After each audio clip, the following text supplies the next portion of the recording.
Dungeons & Dragons took a leap of faith and busted out their silver screen debut earlier this year. To my surprise, they managed to deliver a delightful movie. Albeit a bit on the generic side, it was a solid adventure movie reminiscent of Guardians of the Galaxy Volume 1, for example. It wasn't pushing the boundaries of filmmaking regarding storytelling or production as the Avatar franchise does, but there's no need for that. While watching the movie, I was instantly reminded of Warcraft the beginning, or rather, what the movie should have been. Let me explain. Welcome to Rewrite, my name is Pat, and today I'm gonna talk about Dungeons & Dragons Honor Among Thieves and what Blizzard can learn from them. Let me begin with Warcraft at the beginning. It received mixed reviews. The fans liked it, while the critics and the average moviegoer were mostly confused and didn't care much for it. This led to the movie not being profitable. Meanwhile, the D&D movie was well liked across the board, but it wasn't profitable either. It just did not manage to pull in the crowds it needed to be a success. There are two reasons for that. The first reason is it launched in cinemas alongside the long-awaited, widely anticipated box office juggernaut,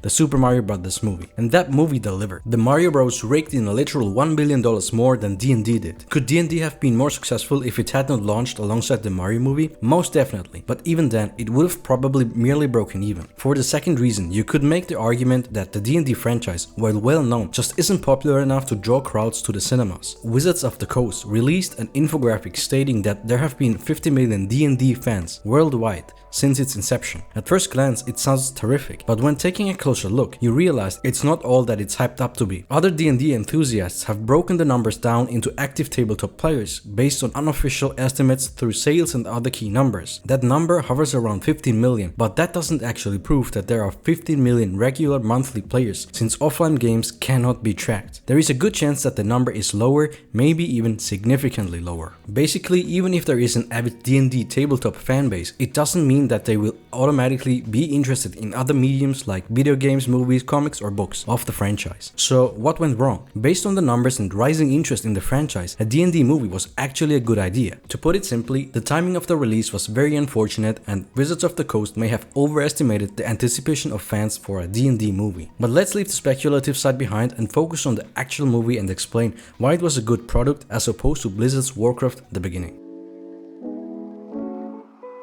People love quirky characters coming together to achieve a goal beyond their capabilities. It's hopeful and fun. The trope of the merry band of misfits or ragtag group of renegades is still very popular today. Franchises like Guardians of the Galaxy, Avengers, Justice League, Suicide Squad, Walking Dead, Fast and Furious, and Puss in Boots, among many other examples, keep proving it. Of course, there are other tropes such as Unlikely Allies and the Lone Wolf trope that can do well, but those characters need to be especially gifted or charismatic to hold the viewer's interest. And this is a big point where D&D did so much better than Warcraft. D&D had one protagonist and one sub-story to get invested in. In Warcraft, we bounced around from one extremely important character to another, and each of them fought their own battles and pursued their own agendas. And while it was well written, that's also where the movie falls apart. Warcraft wasn't overly complicated, but overstuffed. If you fell off the bandwagon once, you were drowning in random bits and pieces. A good example of that is when Medivh suddenly became demonic. The movie never addresses the issue that he's being controlled or corrupted by Sargeras, because the movie never mentions Sargeras. Another issue was why the orcs followed Gul'dan if they were not on board with his methods in the first place. The movie never properly explains situations or simply provides abridged explanations as to why things are the way they are. Our world was dying and I had to find my clan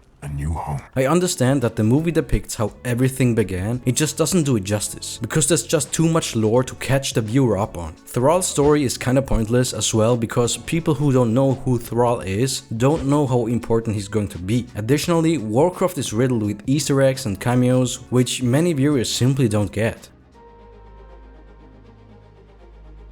I cannot not compare Dungeons & Dragons to the granddaddy of modern fantasy, Tolkien's Lord of the Rings. I'll be upfront about it and say I'm not the biggest Lord of the Rings fan. I think the movies are alright. With 4 hours of runtime, they are a bit on the longer side, and the conflict resolutions are somewhat lazy, like, we don't have enough men, no problem, let me go grab some ghost soldiers. Okay, whatever. Anyway, Lord of the Rings starts the saga off with backstory, which isn't great, but provides much needed context. Then we get introduced to the main characters, the conflict, and the overarching goal. D&D added a comedic hook to get the viewers interested and introduce the protagonists. Then moved into the backstory explaining the situation and setup, where they proceeded to flesh out the characters, and then introduced the conflict and the overarching goal. You can tell by the structure of the story elements they're both similar, but most importantly, simple and easy to follow. Warcraft on the other hand starts with a little bit of narration explaining nothing accompanying a random scene, then introduces a bunch of characters invading another world. Then it switches to a completely different place that never comes up again, introducing another character who goes to another place to investigate something that happened off screen, which introduces another character that is somewhat special. It is followed up by introducing another seemingly important character who summons another important character. You get the idea. Someone who is unfamiliar with any of these places and characters is quickly overwhelmed. Warcraft's approach is chaotic. It jumps around between many different locations, introducing too many different people at once with different goals in mind. It just keeps introducing more and more minor characters, making it unnecessarily hard to keep track of the story or who to root for. While D&D and Lord of the Rings make sure they have a straightforward and simple setup, Warcraft throws too many important characters at you, expecting you to know them and how significant they are going to be. Imagine if Lord of the Rings had started explaining that there's a ring of power and then jump to Boromir setting out of Gondor, then we see the hobbits celebrating, then setting out to Rivendell, Gandalf going to talk to Saruman, then Strider running through the forest, tracking down something, and then Gimli journeying through the mountains. You'd be lost in no time, because this is a chaotic approach as well. There are just too many characters doing different things at once in different places. But I'm not here to talk about Lord of the Rings, but D&D.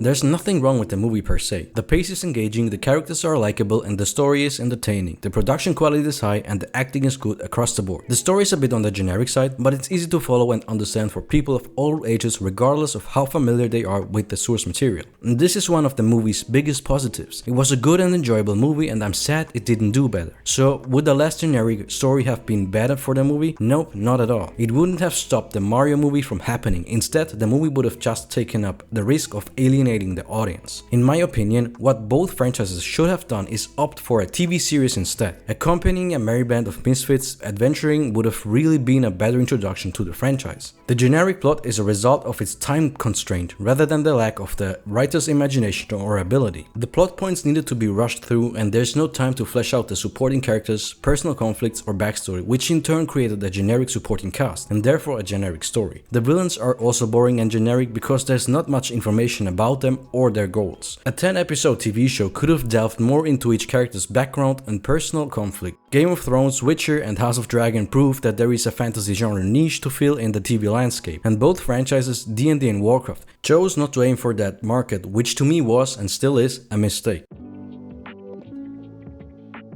As I said, both franchises lend themselves better to a TV show format rather than generic fantasy movies or 3-hour-long confusing fictional wars, especially when it comes to Warcraft. Anyone who plays that game isn't taught a history lesson. You're taught to group up with other people, go questing, discover the world and seek adventure. And that's why a TV show with an inexperienced protagonist departing their hometown, meeting like-minded people, grouping up with them and then exploring known dungeons from the game, while a terrible calamity is about to hit, could have found more success than basically a fictional history lesson. Additionally, Warcraft has the benefit of having two major factions. They could have produced two series, one from the perspective of an alliance group and one from the Horde, where the protagonists clash in the middle of the season and at the end of the season. An idea like that would give the show a unique spin and set the show apart from other fantasy TV shows. Anyway, that's it for me for this video. I hope you enjoyed it. What did you guys think of the D&D movie? Did you like it or not? Do you think it would have been better off as a TV series? If not, let me know in the comments down below why. As always, like this video if you liked it. It helps me out tremendously. So subscribe to the channel if you'd like to see more. Thank you so much for watching and I hope to see you again.